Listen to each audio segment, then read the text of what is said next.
નમસ્કાર સ્પર્ધાર્થી મિત્રો, સ્વાગત છે આપનું આજના લેક્ચરમાં। તો ફોરેસ્ટ ખાતામાં પણ આપણે હવે જોઈએ તો ફોરેસ્ટર અને બીટગાર્ડની થઈને લગભગ 500 જેટલી જગ્યાઓ આવવાની છે ને એમાં 12.5% આપણે વેટેજ રહેતું હોય છે ગુજરાતીનું, એટલે 25 ગુણનું ગુજરાતી પૂછાતું હોય છે। એવી રીતે ગણિત 25 ગુણનું, 50નું જીકે અને 100 માર્ક્સનું એન્વાયરમેન્ટ। તો ગુજરાતી આપણા માટે ઘણું મહત્વનું છે।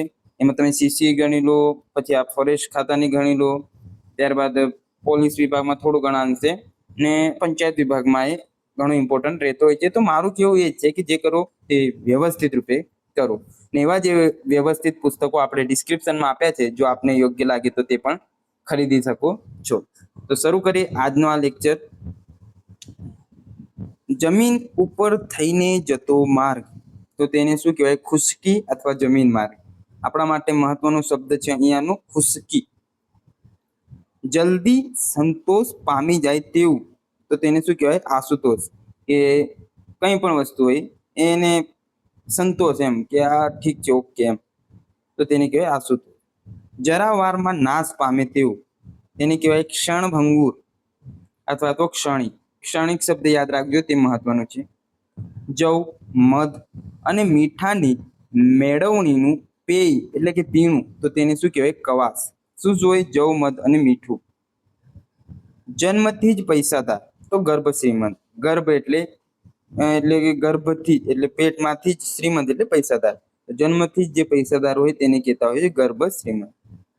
જળાશયની નજીક તો તેને શું કહેવાય? જલોકંઠ। જંગલમાં વસનારા લોકો તો તેને શું કહેવાય? આરણ્યક। ત્યારબાદ જંગલમાં એની મેળે સળગતો અગ્નિ, દવ, જે અત્યારે અમારે બહુ જોવા મળે છે તેવું ની કહેવાય દવ। જાગૃતિ અને નિંદ્રા વચ્ચેની અવસ્થા તો તેની કહેવાય તંદ્રા। જાણવાની ઈચ્છા તો તેને શું કહેવાય? વિવિદિશા। જાણી ન શકાય તેવું તો તેને શું કહેવાય છે? અગ્નેય। જે જાણી ન શકાય તેને શું કહેવાય? અગ્નેય।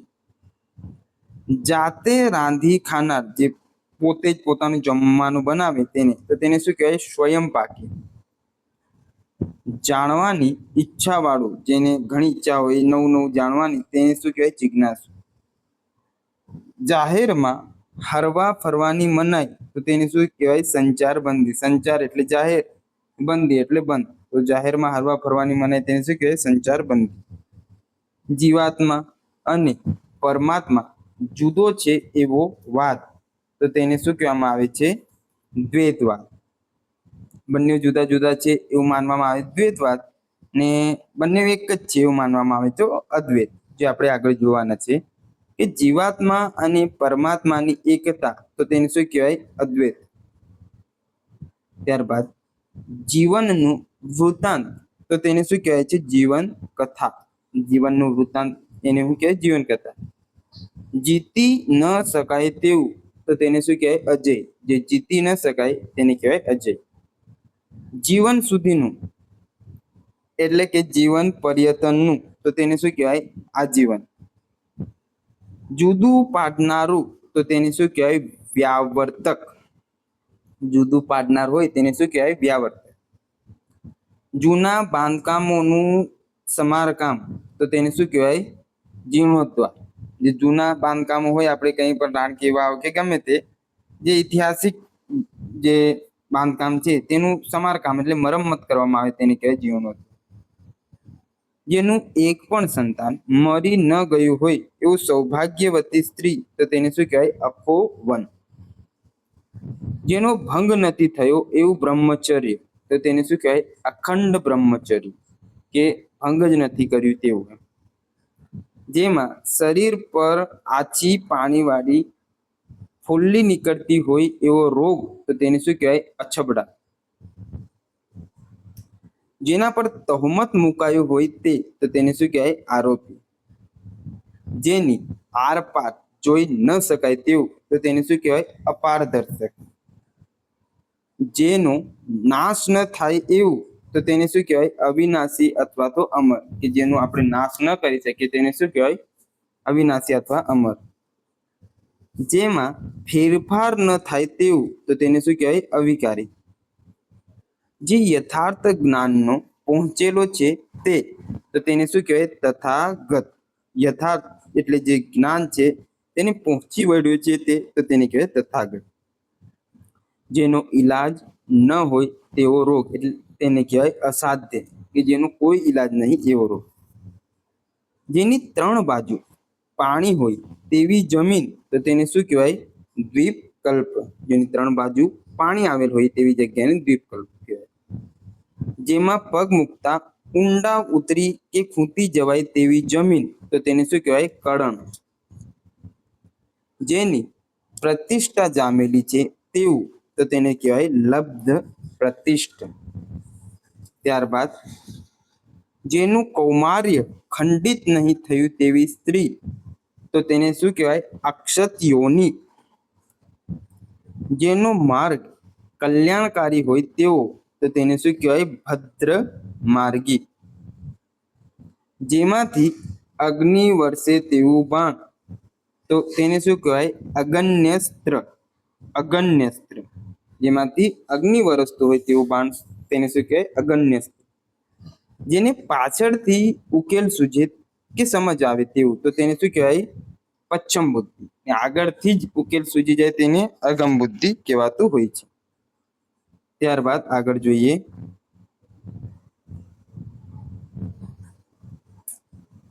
જેમાં ચર્ચાને સ્થાન હોય તેવું, તો તેને શું કહેવાય? ચર્ચાસ્પદ. જેનો પતિ પરદેશ ગયેલ હોય તેવી સ્ત્રી, તો તેને કહેવાય પ્રોસિત ભત્રુકા. જેની શરૂઆત નથી તેવું, તો તેને શું કહેવામાં આવે છે? અનાદિ. જેની નીચે લીટી દોરી હોય તેવું લખાણ, તો તેને શું કહેવાય? રેખાંકિત અથવા તો અધોરેખિત. એટલે અધો એટલે નીચે ને રેખિત એટલે રેખા દોરેલી. તો જેની નીચે લીટી દોરી હોય તેવું લખાણ, તો તેને શું કહેવાય? રેખાંકિત અથવા અધોરેખિત. જેની ઉપેક્ષા ન કરવી ઘટે તેવું, તો તેને શું કહેવાય? અનુપેક્ષ. જેની ભુજાઓ ઘૂંટણને અડે છે તે, તો તેને શું કહેવાય? આજાન બાહુ. જેને ઔરસ એટલે કે સગો દીકરો ન હોય તેવો, તો તેને શું કહેવાય? અનૌરસ. જેની પત્ની પરગામ ગઈ હોય તેવો પુરુષ, તો તેને શું કહેવાય? પ્રોસિત પત્ની. જે પોતાના પર નિર્ભર છે તે, તો તેને શું કહેવામાં આવે છે? આત્મનિર્ભર. આપણે આત્મનિર્ભર ભારતની બધું વાતો કરીએ તો તેમાંનો શબ્દ છે.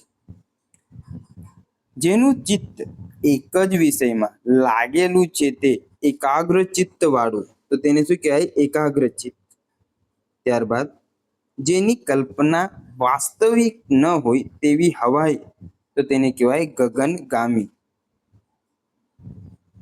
ત્યારબાદ આગળ જોઈએ, જેનું આચરણ વ્યવહારમાં થઈ શકે તે, તો તેને કહેવાય વાસ્તવિક. જેને પરણવાનું બાકી છે તે નહીં પરણેલું, તો તેને કહેવાય કુંવારું. જે ઘણા રૂપ લે છે તે ઘણા રૂપવાળું અનેક વેશ ધારણ કરનારું, તો તેને શું કહેવાય? બહુરૂપી અથવા લોક કલાકાર. જે થાય છે તે સારા માટે થાય છે એવો શ્રદ્ધા ભાવ, તો એને શું કહેવાય? આશાવાદ. આપણે વિચારીએ ને કે જે થાય છે તે સારા માટે જ થાય છે, તો આશા રાખીએ કે ભાઈ આગળ થશે તે સારું થશે, આપણા માટે કંઈ ખરાબ થવાનું નથી. જેનું નામ લેવું પવિત્ર છે, તો તેને કહેવાય પુણ્ય શ્લોક. જેનું નામ માત્ર બાકી રહ્યું છે તે, તો તેને કહેવાય નામશેષ.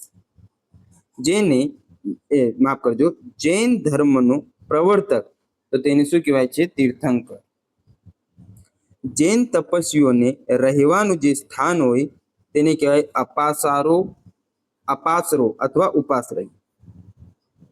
જોનાર માણસો, તો તેને શું કહેવામાં આવે છે? પ્રેક્ષકગણ. જોઈએ તેટલું જ વાપરનાર, તો તેને શું કહેવાય? કરકસરિયું. જોતા નમાઈ ઉપજે તેવું, તો તેને કહેવાય અજબ. એટલે કે આપણે કહીએ ને, ઓહો આ તો અજબ છે, એમ નવાઈ તે એમ. ત્યારબાદ જ્યાં ઈજા થવાથી મૃત્યુ થાય તેવો શરીરનો કોમળ ભાગ, તેને કહેવાય મર્મસ્થ. ઝઘડાની પતાવટ માટે બંને પક્ષે સ્વીકારેલા નિષ્પક્ષ વ્યક્તિ, તેને શું કહેવાય? લવાદ. ઝાડની છાલનું વસ્ત્ર, તો તેને શું કહેવાય? વલ્કલ. ઝાડની આસપાસ કરેલી નાની વાડ, તો એને શું કહેવાય? વાડોલિયું. ઝઝૂમી રહેલો વાદળોનો સમૂહ, તો તેને શું કહેવાય? કાદંબિની. ટાળી ન શકાય એવું, તો તેને કહેવાય? અપરિહાર્ય. ટીખળ સૂચવતા ચિત્રો અથવા તો મશ્કરી કરવા માટે ઉત્પન્ન કરેલું કટાક્ષ ચિત્ર, તો તેને કહેવાય? ઠઠ્ઠા ચિત્રો અથવા તો નર્મ ચિત્ર. ટેકા વિના હવામાં લટકે તેમ, તો તેને શું કહેવામાં આવે છે? અધ્ધર.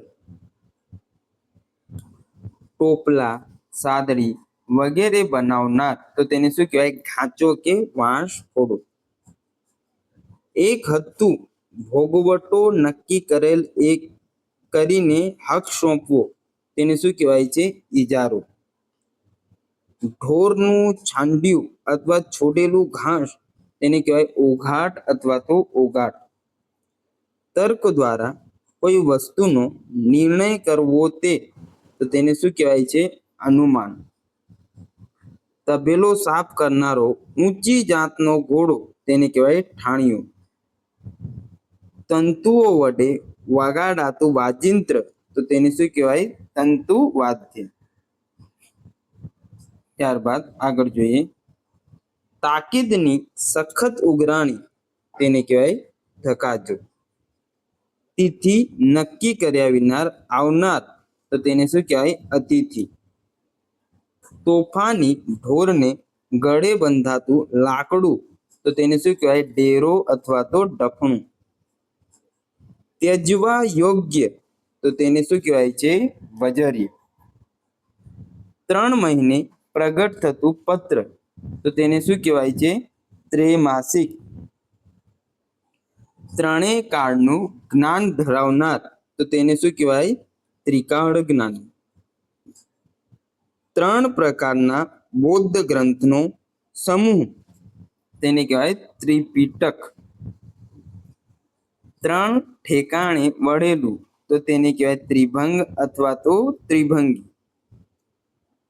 થાક લાગ્યા સિવાય, તો તેને કહેવાય? અથાક. ત્યારબાદ દર 8મે દિવસે પ્રગટ થતું પત્ર, તો તેને કહેવાય? અઠવાડિક. દર વર્ષે પ્રગટ થતું પત્ર, તેને કહેવાય? વાર્ષિક. દરરોજ છપાતું વર્તમાન પત્ર, તો તેને કહેવાય? દૈનિક. દર 3 દિવસે આવતું, એટલે કે વચમાં એક આંતરો પડે તેવું, તો તેને કહેવાય? એકાંતર. દરેક વસ્તુમાં સારું પરિણામ જોનાર, એટલે કે આશાવાદમાં માનનારો, આગળ જોઈ ગયા, તેને કહેવાય? આશાવાદી. દરિયાઈ લૂંટારો, તેને કહેવાય? ચાંચિયો.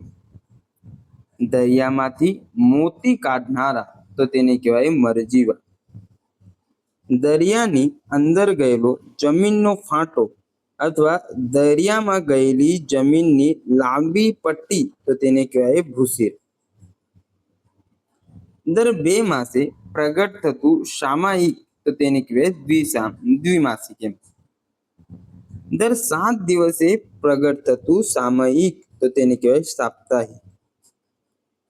દહીં વલોવવાનું સાધન, તેને શું કહેવાય? વલોણું અથવા તો રવૈયો.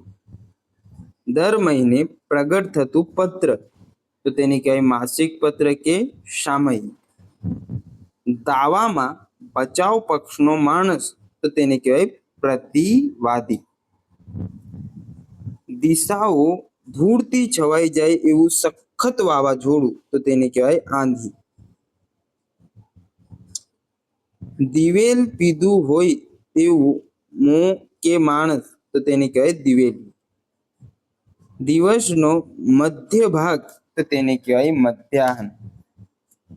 દિવસમાં એક ટાણાનું જ અસન કરવું તે, એટલે કે દિવસમાં એક ટંક ખાવું કે વ્રત કરવું તે, તો તેને કહેવાય? એકાસન. દિશાઓ, ખૂણાઓ અને જમીન તથા આસમાન એમ 10 દિશાઓનો સમૂહ, તો તેને કહેવાય? 10 દિશા. દિશાઓમાં રક્ષણ કરતા કલ્પિત હાથી, દરેક દિશામાં દિક્પાલ સાથે કલ્પવામાં આવેલો હાથી તો તેને કહેવાય દિગ્ગજ. દીર્ઘકાળ સુધી ટકી રહે તેવું તો તેને કહેવાય ચિરસ્થાયી. દીન ભૂખ્યાને રોજ અન્ન આપવાનું વ્રત, જ્યાં તેમને રોજ અન્ન અપાય છે તે સ્થળ તો તેને કહેવાય સદાવ્રત. દિવાલો ઉપર કાચ જડ્યા હોય તેવો મહેલ તેને કહેવાય શીશ મહેલ. દુનિયાને ઉન્નતિનો નવો માર્ગ બતાવનાર મહાપુરુષ અથવા યુગને દોરનાર પુરુષ તો તેને કહેવાય યુગ પુરુષ. દુઃખની તીવ્ર લાગણી તો તેને કહેવાય આઘાત. ત્યારબાદ દુશ્મનોનો નાશ કરનાર તો તેને કહેવાય અરિહંત. દૂધે બાંધીને બનાવેલી રોટલી તો તેને કહેવાય દસમી. દેવની મૂર્તિ સમક્ષ દીવો ઉતારવો તેને કહેવાય આરતી.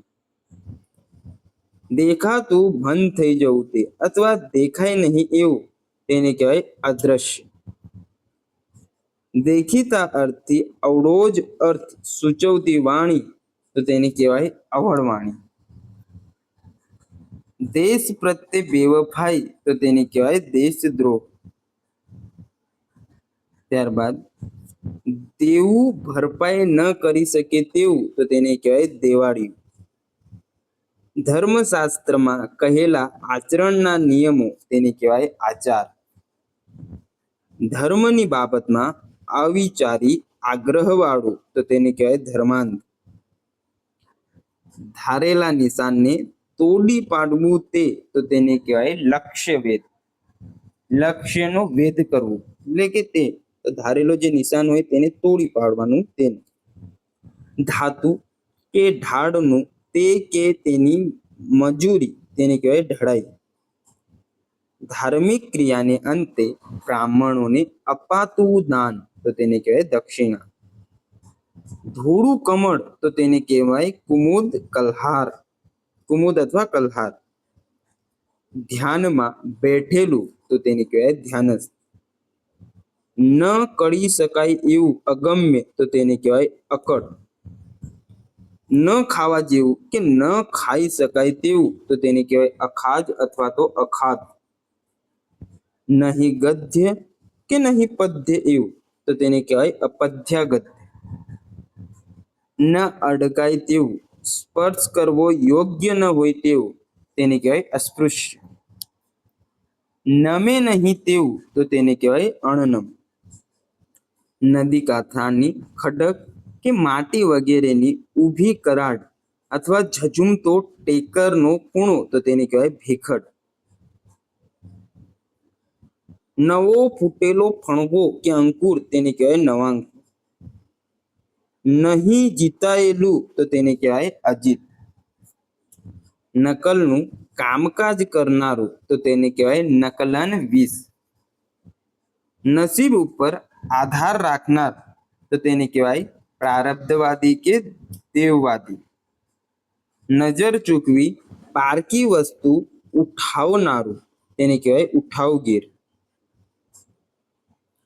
નાયકે સંકેત ન સાચવ્યાથી નાસીપાસ થયેલી નાયિકા તો તેને કહેવાય વિપ્રલબ્ધા. નામ જોડે મૂકવામાં આવતું ઉપનામ તો તેને કહેવાય અટક. નાનો માળ તો તેને કહેવાય મેડી. નાકે પહેરવાનું સ્ત્રીનું ઘરેણું તો તેને શું કહેવાય કાંટો. નાકથી બોલાતો વર્ણ અથવા નાકમાંથી ઉચ્ચારાતું તો તેને કહેવાય અનુનાસિક. નાળિયેરના છોટાના રેસા કે તેની દોરી તો તેને કહેવાય કાથી. નાની ડાળી અથવા તો 16મું નક્ષત્ર તો તેને કહેવાય વિશાખા. નાની દુકાન તો તેને કહેવાય હાટડી અથવા તો હાટ. નિવારી ન શકાય એવું તો તેને કહેવાય અનિવાર્ય. નીલા રંગના રત્ન જેવી શોભાવાળી તેને કહેવાય નીલિમા. પગ મૂકી શકાય નહીં એવું તો તેને કહેવાય અગોચર. પદોનો પરસ્પર યોગ્ય સંબંધ કે જોડાણ, તો તેને કહેવાય અનન્વય. અન્વય, માફ કરજો, અનન્વય નહીં, અન્વય. ત્યારબાદ આગળ જોઈએ, 25 વર્ષ પૂરા થયે ઉજવાતો ઉત્સવ, તેને કહેવાય રજત મહોત્સવ. 50 વર્ષ પૂરા થયે ઉજવાતો ઉત્સવ, તેને કહેવાય સુવર્ણ મહોત્સવ. પહેલું જન્મેલું મોટો ભાઈ, તો તેને શું કહેવાય? અગ્રજ. પશુઓને ખાવાનું ઝીણું સૂકું ઘાસ, તો તેને કહેવાય ખરસડી. પગને સ્પર્શીને નમન કરવું તે, તો તેને શું કહેવાય? કદમ ચસ્પી અથવા તો કદમ બોસી. પતન કે સ્ખલન વિનાનું, તો તેને કહેવાય અચ્યુત. પતિ પુત્ર વાળી સુખી સ્ત્રી, તો તેને કહેવાય પુરંધરી. પશુનો અવાજ, તો તેને કહેવાય ભાંભરડો. પછીથી અધિકાર પર આવનારું, તો તેને કહેવાય ઉત્તરાધિકારી. પતિને પોતાને આધીન રાખનારી જે સ્ત્રી હોય, તેને કહેવાય સ્વાધીન પતિ. પતિનો અનાદર કરી રિસાયા પછી શોક કરતી સ્ત્રી, તો તેને કહેવાય કલ્હાંતરિતા. પતિએ ત્યજી દીધેલી સ્ત્રી, તો તેને કહેવાય ત્યક્તા. પરોઢ વખતનો આકાશનો રંગ, તો તેને કહેવાય અરુણ. પહેલા કદી ન બન્યું હોય તેવું, તો તેને કહેવાય અભૂતપૂર્વ. પગનો ચાલવાનો અવાજ, તો તેને કહેવાય પગ રવ. પગનો રવ એટલે અવાજ, પગ એટલે આપણા જે પગ હોય તે. પક્ષ વગરનું, તેને કહેવાય નિષ્પક્ષ. પગથી માથા સુધી, તો તેને કહેવાય નખસી. પગે ચાલનારો અથવા તો પગપાળો મુસાફર, તો તેને કહેવાય છે પાડો. ત્યારબાદ આગળ જોઈએ, તો તેમાં છે પહેલી વાર પરણતો વર, તો તેને કહેવાય પંથવર. પગે ચાલી વસ્તુ વેચનાર અથવા તો ફેરી કરનાર, તો તેને કહેવાય ફેરીઓ. પતિને મળવાને અત્યંત આતુર સ્ત્રી, તો તેને કહેવાય ઉત્કંઠિતા. 50 વર્ષ પૂરા કરી 51મા વર્ષમાં પ્રવેશવા તે, તો તેને કહેવાય વન પ્રવેશ. પ્રથમ વરસાદે હળ જોતરવા તે, તો તેને કહેવાય હળોતરું. પરણિત જીવનથી દૂર રહેનાર અથવા બ્રહ્મચાર્ય પાળનાર માણસ, તેને કહેવાય બ્રહ્મચારી. અવિવાહિત કે અવિવાહિત માણસ. પકડેલી વાતને નહીં છોડનાર, તેને કહેવાય જિદ્દી. પહેલી જ વાર બાળકના વાળ ઉતારવાની ક્રિયા, તેને કહેવાય ચૌલકર્મ. પક્ષીની પેટે બધી પરિસ્થિતિનું એકી સાથે ઉપરથી કરેલું નિરીક્ષણ, તો તેને કહેવાય વિહંગાવલોકન. પહેલ વહેલો ગર્ભ રહ્યો તે, તો તેને કહેવાય અઘયણી, અઘરણી કે સીમંત. પછી જન્મેલો નાનો ભાઈ, તો તેને કહેવાય અનુજ. 75મું વર્ષ બેસતા ઉજવાતો ઉત્સવ, તો તેને કહેવાય અમૃત મહોત્સવ. પંખીઓને બીવરાવવા માટે કરેલો માણસ જેવો આકાર અથવા ચાડી યુગલી કરનારો માણસ, તો તેને કહેવાય ચાડિયો. ત્યારબાદ આગળ જોઈએ, તો પંચ સમક્ષ કરેલી તપાસણીની નોંધ, તેને કહેવાય પંચનામું. પારસી લોકોનું ધર્મસ્થાન, તેને કહેવાય અગિયારી. પાછળ પાછળ જવું કે ઉપદેશ પ્રમાણે વર્તવું, તો તેને કહેવાય અનુસરણ કે અનુસરવું. પારકાનું ભલું કરનારો અથવા પરોપકાર કરનાર, તો તેને કહેવાય પરોપકારી કે પરગજ્યું. પાણી વગરની રેતાળ જગ્યા, તો તેને કહેવાય મરુભૂમિ કે રણ. ત્યારબાદ આગળ જોઈએ, પાસા રમી જાણવા તે, તો તેને કહેવાય અક્ષવિદ્યા. પાણી ગાળતા ગરણામાં રહેલો કચરો તેને કહેવાય શંખારો. પાઘડી કે ફેંટા પરનું છોગું તેને કહેવાય સિરપેચ કે કલગી. પાણી પર થઈને જતો માર્ગ તો તેને કહેવાય તરી કે જળમાર્ગ. પાંદડાની ગૂંથેલી સાદડી તો તેને કહેવાય ઝાવડી. પિતાનું મરણ નિપજાવું તે અથવા પિતાનો વધ તો તેને કહેવાય પિતૃહત્યા. પુરુષ સંબંધિત પુરુષ છાજતું કે પુરુષે રચેલું તો તેને કહેવાય પૌરુષે. પુરાતન કાળની બાબત તો તેને કહેવાય પુરાતત્વ. પુષ્પાદિક સુગંધીદાર પદાર્થનો અર્ક તો તેને કહેવાય અત્તર. પુસ્તકિયા જ્ઞાનવાળો તો તેને કહેવાય પોથી પંડિત. પૂર્વ તૈયારી વિના કવિતા રચનાર તો તેને કહેવાય શીઘ્ર કવિ કે તાત્કાલિક કવિતા બનાવી દે એમ. પૃથ્વી પર અવતરેલા દેવ કે ઈશ્વર તો તેને કહેવાય અવતાર. પૃથ્વી ઉપર ફરનારું તો તેને કહેવાય ભૂચર. પૈસા આપ્યા વિના નામે લખાવીને તો તેને કહેવાય ઉધાર. પૈસા આપવાથી તૈયાર ભોજન મળે તે જગા તો તેને કહેવાય વીસી. પ્રેમીઓની આંખોનું મિલન અથવા પ્રથમ દ્રષ્ટિનો પ્રેમ તો તેને કહેવાય તારામૈત્ર. પોતાનો પ્રીતમ સપત્નીને ત્યાં રહી આવેલો જોઈને મનમાં બળી જાય છે તે તો તેને કહેવાય ખંડિતા. પોતાનું મરણ પોતે જ નિપજાવવું તે તો તેને કહેવાય આત્મહત્યા અથવા તો આપઘાત. પોતાપણાનું વ્યક્તિત્વનું ભાન હું છું એવો ભાવ માણસમાં સૂક્ષ્મ રીતે છુપાઈ રહેલો ભાવ તો તેને કહેવાય અસ્મિતા. પોતાની જાત જોડે વાત કરવી તે અથવા સ્વગત ઉક્તિ તો તેને કહેવાય આત્મ સંભાષણ. પોતાના જ પુરુષાર્થ ઉપર આધાર રાખનારું તેને કહેવાય આપકર્મી. પોતાની જાત સામાન્ય તાબે કરી દેવી તે અથવા પોતાની જાતને તથા પોતાનું બધું ઈશ્વરના ચરણોમાં સમર્પી દેવું તે તો તેને કહેવાય આત્મસમર્પણ. પોતાના દ્વારા બોલાયેલી વાતથી વિરુદ્ધ બોલવાના તર્ક દોષવાળું તો તેને કહેવાય વધતો વ્યાઘાતી. પોતાની જાતનું અર્પણ કરવું તે તો તેને કહેવાય આત્મભોગ અથવા તો સ્વાર્પણ. પોતાની જાત સાથે છેતરપિંડી તો તેને કહેવાય આત્મવંચના.